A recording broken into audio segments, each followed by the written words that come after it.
विषय पर परिवार की संकल्पना विवाह से पहले और विवाह के बाद हम इस पर और आगे बढ़ें और चर्चा विधिवत शुरू करें। हमारे बीच उपस्थित हैं डॉक्टर अदिति उमराव। मैं विषय प्रवर्तन करने के लिए और थोड़ा और इस पर प्रकाश डालने के लिए उन्हें मंच पर आमंत्रित करती हूँ, वो आएँ और बात करें।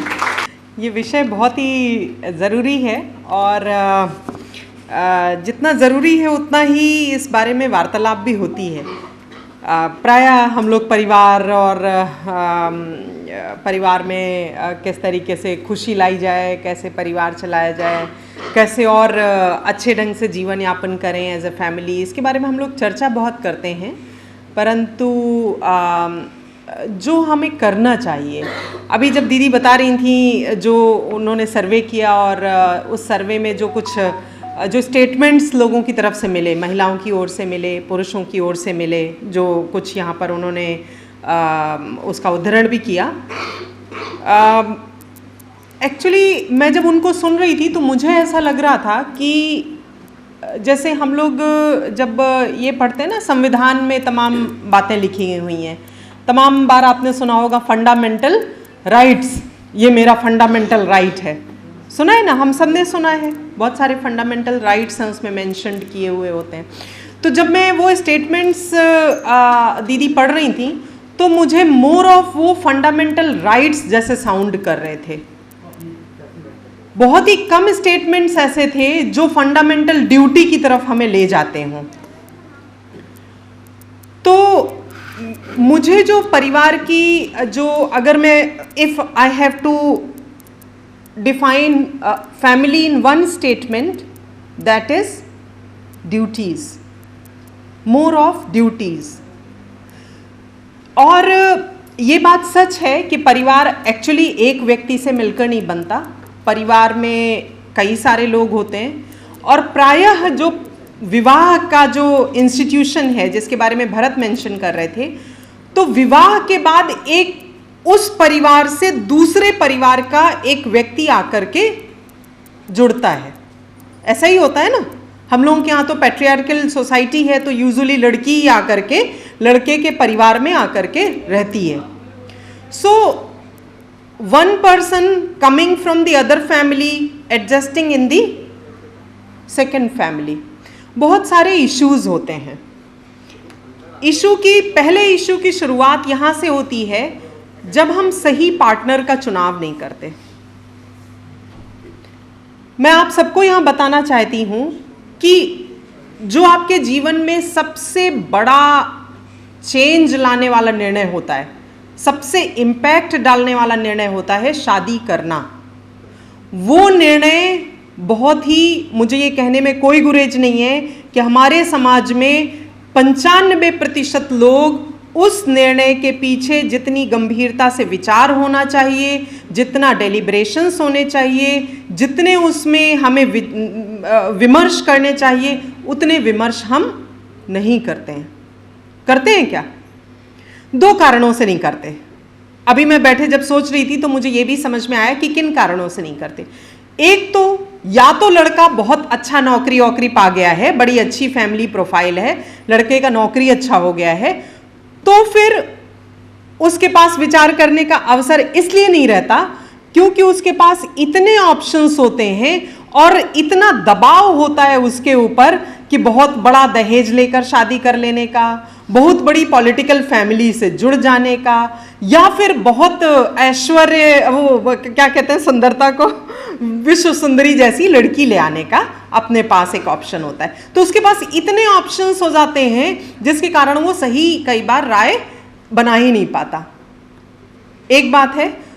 दूसरी बात, अगर लड़के ने उतना अच्छा नहीं किया जितना अच्छा उसे करना था जीवन में, तो फिर दूसरी तरीके की समस्या उत्पन्न हो जाती है। एक इंग्लिश में कहावत है, बेगर्स आर नॉट चूजर्स। तो फिर आपके पास ऑप्शन विहीनता की स्थिति उत्पन्न हो जाती है। आपके पास चुनिंदा 1-2 ऑप्शंस हैं, उन्हीं में से आपको चुनाव कर लेना है। तो मेरा कहना यहाँ पर यही है, और आज शायद मैं बहुत उचित व्यक्ति नहीं होंगी ये कहने के लिए। हमारे बीच में पद्मश्री डॉक्टर विद्या बिंदु सिंह दीदी जी हैं, वो बहुत ही उनका अनुभव है मंच पर, और तमाम लोग बैठे हुए हैं, उनका बहुत ज़्यादा अनुभव है इस बारे में, वो ज़्यादा बात करेंगे। पर मुझे ऐसा लगता है कि परिवार का जो विवाह के पहले और विवाह के बाद जो हम बात कर रहे हैं, उसमें हमें ये सबसे पहले सुनिश्चित कर लेना होगा कि ये जो डिसीजन है, this is just not merely marrying two people, it is basically marrying two ideologies.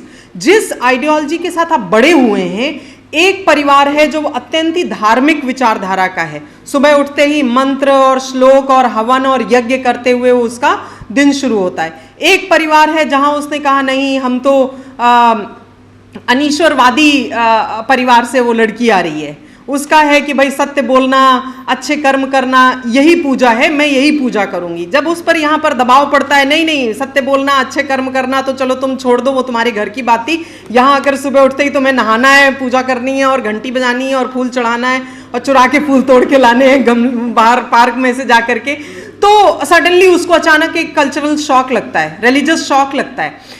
तो मेरा यही मानना है कि हमें सबसे पहले, यहाँ यूथ बहुत बैठे हुए हैं, बच्चे बहुत बैठे हुए हैं, मेरा आप सबसे यही कहना है, पहले तो आपको अपनी काबिलियत को वहाँ पर लेकर के जाने की कोशिश करनी है, मेंटली भी, स्पिरिचुअली भी, इमोशनली भी और फाइनेंशियली भी, सभी रूप में अपनी काबिलियत को वहाँ तक लेके जाइए कि आप अपने जीवन में एक अदद अच्छा पार्टनर चुन पाने में कैपेबल हो सकें। आपने अगर एक अदद अच्छा पार्टनर अपने जीवन में चुन लिया, आपके जीवन की 99% समस्याएं वहीं खत्म हो जाएंगी। और अगर आपने गलत पार्टनर चुन लिया तो 99% समस्याओं की जड़ उसी दिन से शुरू हो जाएगी जिस दिन वो शादी नामक इंस्टीट्यूशन में आप एंटर करेंगे। सो ये जैसे है ना, विज्ञान वरदान एवं अभिशाप जो निबंध लिखते थे, तो ये विज्ञान आग ही है, आग ये वरदान भी है और ये अभिशाप भी है। सो विद दीज वर्ड्स मैं यही कहना चाहूँगी कि हमें अपनी ड्यूटीज़ ज़्यादा निर्वहन करनी है। परिवार का नाम ही होता है दायित्व। हमें अपने फंडामेंटल राइट्स की खोज प्रतिदिन नहीं करनी है, हमें प्रतिदिन सुबह से उठ करके अपने फंडामेंटल ड्यूटीज़ के बारे में बात करनी है। हम लोग बहुत बात करते हैं परिवार की, हम में से कितने लोग हैं, मैं यहाँ ब्लेम नहीं करना चाहती हूँ, परंतु यदि हम खुद देखेंगे अपने आसपास, अपने आस पड़ोस में, हमें उन परिवारों में माता पिता का स्थान कहीं दिखता ही नहीं है। बहुत ही कम परिवार ऐसे होंगे जिन्होंने माता पिता, पति के माता पिता या पत्नी के माता पिता को भी अपने परिवार का हिस्सा बना करके रखा है। ऑफ कोर्स वो आपका परिवार है। जब आपकी इमोशनल नीड्स थी, आपकी फिजिकल नीड्स थी, तो वो आपको रेज कर रहे थे। अब उनकी फिजिकल नीड्स हैं तो आप कहाँ हैं? आप कहीं नहीं हैं। आप 4 भाई हैं तो आप कोशिश करते हैं कि आप कहें कि अरे बड़ा वाला रखेगा, नहीं मंझला वाला रखेगा, अरे नहीं छोटे वाले का दायित्व है, अरे ये क्या आपने कोई वो बना रखा है क्या कि मतलब वो कोई रोटेशन में चल रहा है।